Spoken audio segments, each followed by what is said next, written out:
makes you realise that what you see depends on where you stand. And for some of these kids, they've gone through a lot. The whole country's gone through a lot with COVID, but together we're going to have some fun in the next few hours flying around New Zealand.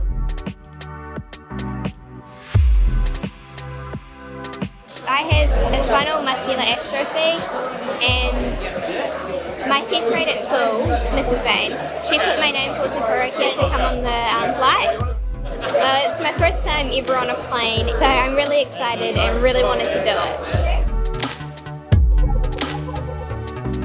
Anaphylactic, severely anaphylactic to peanuts, the touch, eat and smell. Carry my pen everywhere, so it's a little gadget that you stick on my thigh, call 911 and it saves me. It's called adrenaline. And yeah, I've just got to keep it everywhere, and I've got to be really wary when I'm going into restaurants.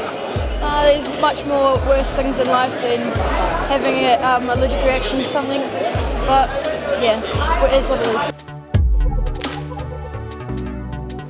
It was really nice, and I feel like I'm actually supported. Yeah, supported outside my family.